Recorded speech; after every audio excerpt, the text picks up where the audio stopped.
Web serials இனி டிவிக்கு முன்பே சன் நெக்ஸ்ட் ஆப்ல ஜாலியா எல்லாருக்கும் முன்னாடியே பாருங்க.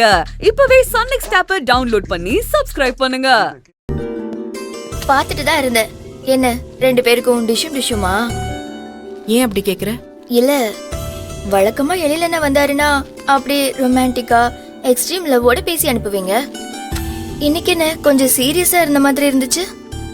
ஒன்னும் இல்ல, இதுவும் ஒரு விதமான அக்கறையில வர ஒரு செல்லக்கோவம். எப்பவுமே நம்ம நெருக்கமானவங்களுக்கு எந்த பிரச்சனையும் வந்துடக்கூடாதுங்கிறதுக்காக உரிமையா அவங்க கிட்டே கோவமா பேசுவோம்ல, அந்த மாதிரிதான். அந்த கோவத்தை காட்டுறதுனால இது சண்டைன்னு அர்த்தம் கிடையாது. அவங்க கிட்ட இருக்கிற உரிமையிலையும் அவங்க மேல உள்ள அக்கறையிலையும் பேசுறதுதான். அது சரி, இப்ப நீங்க அண்ணன் மேல கோவப்படுற அளவுக்கு என்ன ஆச்சு? அண்ணன் உங்களை கோவப்படுத்துற மாதிரி இப்படி எல்லாம் பண்ண மாட்டாரே. பர்சனல் விஷயம்னா சொல்ல வேண்டாம் சிஸ்டர். அப்படி இல்லம்மா, அது எழிலுக்கும் ஒரு ஆட்டோக்காரனுக்கும் நடுவுல பிரச்சனை போயிட்டு இருக்கு. அன்னைக்கு கூட எழிலுக்கு கிடைக்க வேண்டிய லோன் கிடைக்காம போயிடுச்சுன்னு உன்கிட்ட சொன்னேன்ல. ஆமா, அவங்க 2 பேருக்கும் நடுவுல இருந்த பிரச்சனைய மனசுல வச்சுக்கிட்டு எழில் லோன் கேட்டிருந்த அந்த பேங்க் மேனேஜர் கிட்ட எழில பத்தி தப்பா சொல்லி அந்த லோனை கிடைக்க விடாம பண்ணிட்டான். அச்சச்சோ. பதிலுக்கு கோவத்துல எழிலும் அவர் ஃப்ரெண்ட்ஸை கூட்டிட்டு போய் அவனை அடிச்சிட்டு வந்திருக்காரு. அதெல்லாம் தப்புன்னு சொல்லி திட்டிட்டு இருந்தேன். ஓஹோ, எழிலண்ணா ரொமான்டிக்கான ஆளுன்னு நினைச்சேன். ஆக்ஷன்லாம் கூட பண்ணுவாரா? அப்பப்ப பண்ணுவாரு.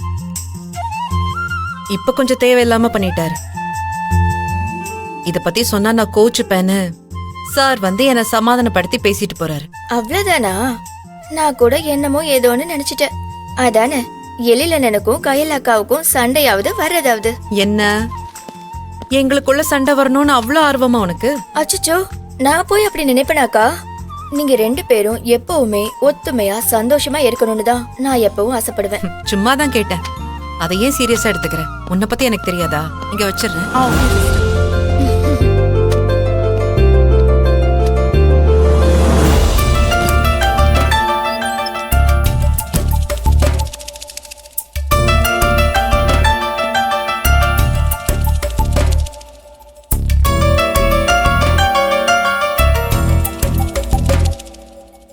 இவரு தனு அண்ணியோட அண்ணனாச்சே, இங்க என்ன பண்ணிட்டு இருக்காரு?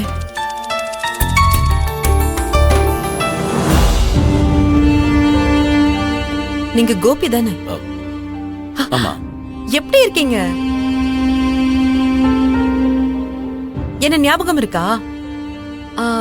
மூர்த்தியோட தங்கச்சி கயல். ஏய் கயலு, எப்படிமா இருக்க? நல்லா இருக்கியா? நல்லா இருக்கேன். நீங்க எப்படி இருக்கீங்க? நான் நல்லா இருக்கேம்மா.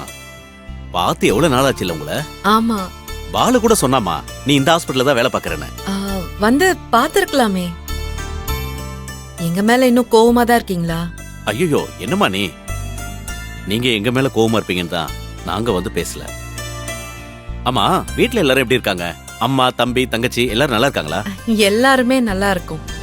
அம்மா, தானோ என் தங்கச்சி எப்படி நல்லா இருக்கலாமா? எல்லாரும் நல்லா இருக்காங்க.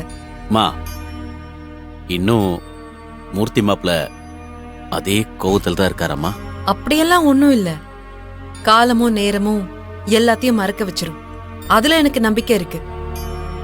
முடிஞ்சு போனதை பத்தி யோசிக்கவோ பேசவோ வேண்டாம். இல்லம்மா, சும்மா கேட்டமா. ஆமா, நீங்க என்ன இங்க?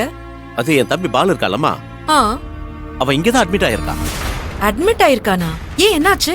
அது ஒண்ணும் இல்லம்மா, அவனை ஒருத்தன் அடித்தடின்னு சொன்னா ஏதாவது தப்பா நினைச்சுக்குவாங்களோ. சொல்லுங்க, என்னாச்சு? அது ஒண்ணும் இல்லம்மா, கால் ஸ்லிப் ஆகி கீழே விழுந்து அடிபட்டுருச்சு. இப்ப பாலு எப்படி இருக்கான்? எங்க இருக்கான் அவன்? இங்கதான் இருக்கமா. அப்படியா? வாங்க. நீ ஒழுங்கா இருந்திருந்தா இந்த மாதிரி நிலைமையில வந்திருக்குமாடா? அண்ணி ஜூஸ் புளிற மாதிரி நீ என்ன போட்டு புளியாதம்மா. வந்ததுல இருந்து திட்டிக்கிட்டே இருக்க. நீ பண்ணின வேலை